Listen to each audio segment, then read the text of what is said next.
This is a dramatized story inspired by real debt situations. For educational and entertainment purposes only. Not legal or financial advice. Section 1. Hook. 0:30 seconds.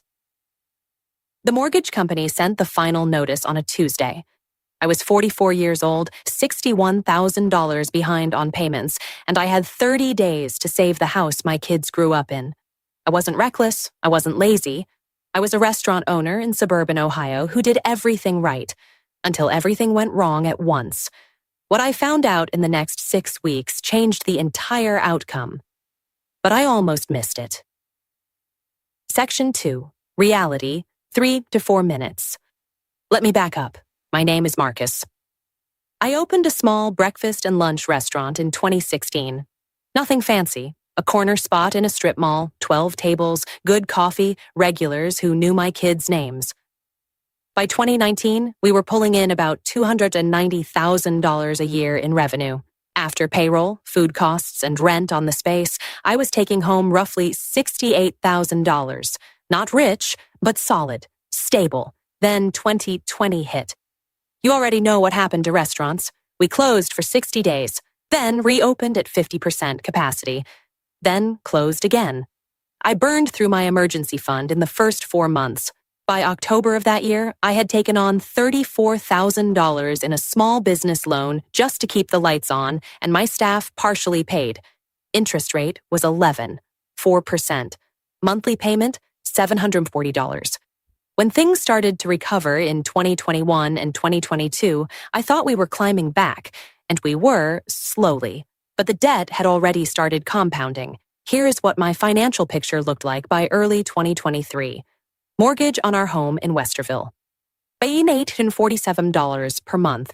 We had refinanced in 2018 to pull out $40,000 for kitchen upgrades at the restaurant. That was smart at the time. It didn't feel smart anymore. Small business loan balance, still $21,000. 3 business credit cards because the pandemic taught me that one card with a $15,000 limit wasn't enough. Combined balance of $38,400. Minimum payments alone were $940 a month. Personal credit card I used when the business cards were maxed, $9,200. My wife Denise's car loan, $387 a month. My truck, which I needed for supply runs, $500 a month. Total outgoing every single month, not counting groceries, utilities, insurance, school supplies for 2 kids, was $4,147 in debt payments alone. I was bringing home, after taxes and payroll, maybe $4,200 a month from the restaurant. You already see the problem. I was upside down by at least $600 every single month before we ate a single meal. For 14 months, I covered that gap with credit. Cash advances, balance transfers, moving money around like a shell game.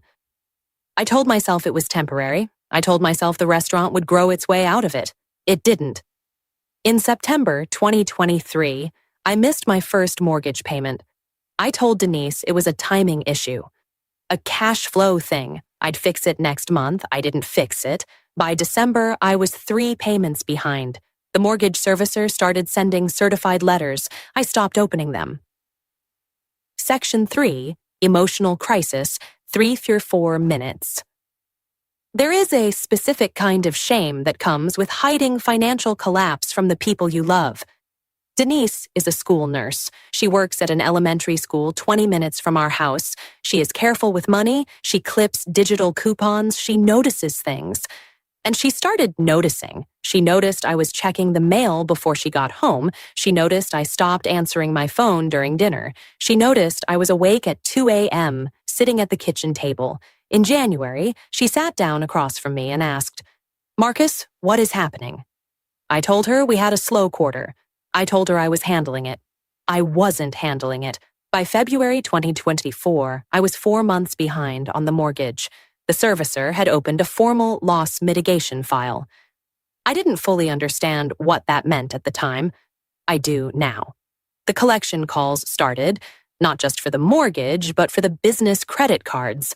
I had stopped paying minimum payments on 2 of the 3 cards because I was prioritizing payroll for my 4 employees.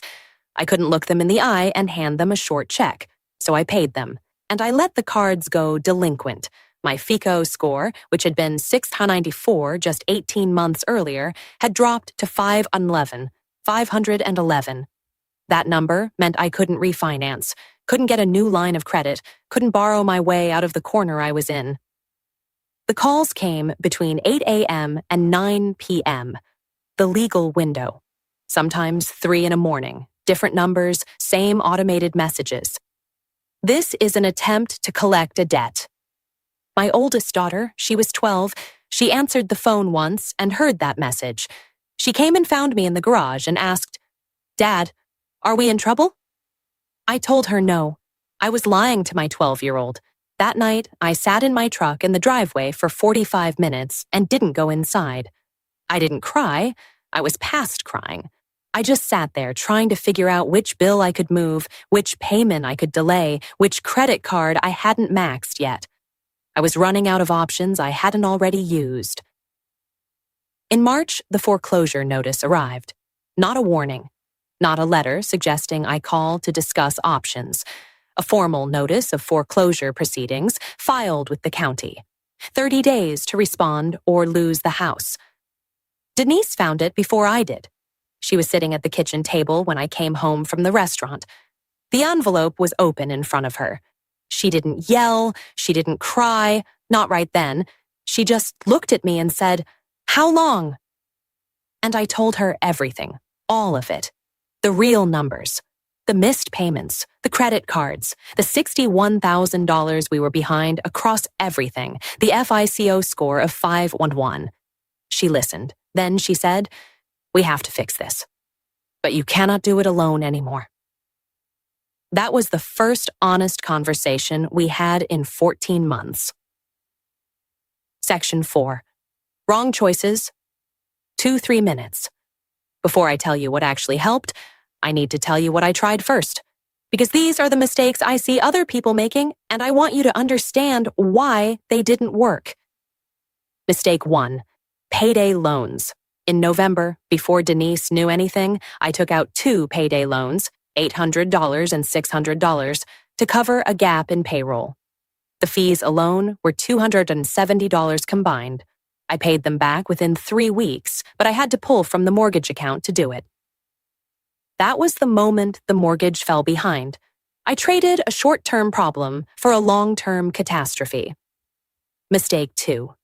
Raiding the retirement account. I had a small SEP IRA from the earlier, better years of the business, about $22,000. In December, I withdrew $11,000 to catch up on the mortgage and pay down one of the credit cards. What I did not fully calculate, the 10% early withdrawal penalty, plus the income taxes due on that amount, pushed my tax bill up significantly. I now had an IRS debt problem layered on top of everything else. You cannot outrun the IRS. That money solved 3 weeks of problems and created a new one that followed me into the next year. Mistake 3, the balance transfer trap. I found a card offering 0% APR for 15 months on balance transfers. I moved $8,000 onto it. I told myself I would pay it down aggressively during the promotional period. I did not. I made minimum payments. When the promotional period ended, the interest rate jumped to 99%. My balance had barely moved. I now owed more. Mistake 4, ignoring the mortgage servicer's calls entirely. I thought that if I didn't engage, the process would slow down. It doesn't work that way. Every time the servicer called and I didn't answer, the foreclosure timeline continued advancing. There are options. Loan modifications, forbearance agreements, repayment plans, but those conversations have to happen. Silence is not a strategy. Silence is surrender. I lost 4 months doing the wrong things. 4 months I cannot get back. Section 5. Turning point. 2 out of 3 minutes. Denise is the one who found the HUD-approved housing counselor. She did it the night after she found the foreclosure notice. She stayed up past midnight going through resources and found that HUD, the U.S. Department of Housing and Urban Development, maintains a directory of approved nonprofit housing counselors, free services, Real people. Not a sales call, not a company trying to collect fees. We made an appointment for that Friday. The counselor's name was Patricia. She had been doing this for 16 years. She sat across from us at a small office, and she asked me to walk her through every debt, every number, every creditor. I handed her a folder I had finally assembled. Everything I'd been avoiding for months, laid out in a spreadsheet Denise had made the night before. Patricia did not judge us. She looked at the numbers and she said, "You are not past the point of options, but we need to move quickly." She explained the foreclosure timeline in Ohio specifically, that we were still in the pre-foreclosure window and that several paths were still open. She suggested we simultaneously contact a bankruptcy attorney for a consultation because Chapter 13 bankruptcy in particular carries something called an automatic stay. The moment a bankruptcy petition is filed, all collection activity, including foreclosure proceedings, must legally stop. Not slow down, stop. That was the first time I had heard that framed so plainly. I had heard bankruptcy my whole life as a word that meant failure, that meant the end. Patricia explained it differently. She said, Chapter 13 is a reorganization. It is a court-supervised repayment plan. It does not erase your house. It can protect your house while you restructure what you owe. She also walked us through debt consolidation options for the credit card balances, and she was honest about the limitations. With a FICO score of 501, traditional consolidation loans were not accessible to me at any reasonable interest rate.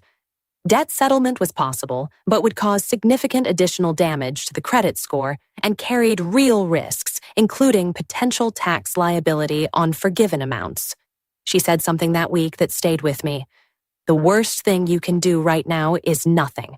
Every option you have gets smaller with time. We left that office with a list of 3 bankruptcy attorneys in our area who offered free initial consultations. We called all 3 that same afternoon.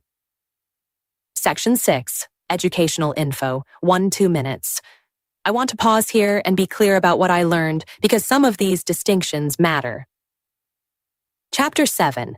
Bankruptcy is a liquidation process. Non-exempt assets can be sold to pay creditors. Eligible unsecured debt, like credit cards, can be discharged, meaning legally eliminated. But it does not stop a mortgage foreclosure permanently, and it does not allow you to restructure missed payments over time. For homeowners trying to save a house, Chapter 7 is often not the right tool. Chapter 13 is different. It is a 3 to 5 year repayment plan. You pay back a structured portion of your debt through a court-appointed trustee.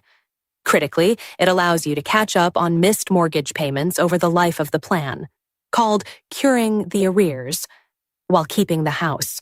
The automatic stay I mentioned kicks in immediately upon filing, halting foreclosure. Both options leave a mark on your credit report. Chapter 7 for 10 years, Chapter 13 for 7. And your FICO score will take a hit initially. But here's what I did not understand before. My credit score was already at 501. The damage from the missed payments and delinquent accounts was already done. For some people, the credit score actually stabilizes and slowly begins to recover once the bankruptcy structure is in place and payments are being made consistently. Debt consolidation and credit counseling through a nonprofit NFCC member agency can be the right path for people whose credit scores are still workable and whose debt is primarily unsecured. Debt settlement carries real risks. Creditors do not have to agree. The forgiven amount may be taxable, and the credit score impact is severe. I cannot tell you which option is right for your situation. What I can tell you is this. Consult a licensed professional before making any decisions. A bankruptcy attorney consultation is often free. A HUD-approved housing counselor is free. Use those resources before you use a payday loan or raid your retirement account. Section 7. Resolution, 1-2 minutes. We filed for Chapter 13 in April. The automatic stay stopped the foreclosure proceedings 4 days before the county hearing date. 4 days. Our repayment plan was confirmed by the court 2 months later. We pay a fixed monthly amount to the trustee, who distributes payments to creditors in a court-approved order. The mortgage arrears, all $20,400 of them, are being repaid as part of the plan over 5 years. We are current on our ongoing mortgage payment. Is everything fixed? No. We are 3 years into a 5-year plan. The restaurant is smaller than it was.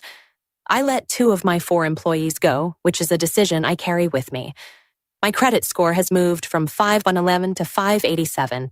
It is not a good score, but it is moving in the right direction for the first time in 2 years. Denise and I talk about money now. Every week, on Sunday nights, we go through the numbers together. It is not a fun conversation, but it is the conversation we should have been having for years. My daughter, the 12-year-old who answered that collection call, she is 13 now. She knows we had a hard year. She does not know every detail, and she does not need to. But she knows we did not lose the house. She knows her room is still her room. That is enough reason to keep going. If you are behind on your mortgage right now, if the certified letters are stacking up on the counter, if you are doing the same shell game I was doing, I want you to hear this clearly. You are not out of options, but the options shrink the longer you wait.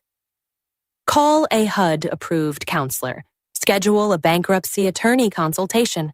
Get the real numbers in front of a professional who can see the whole picture.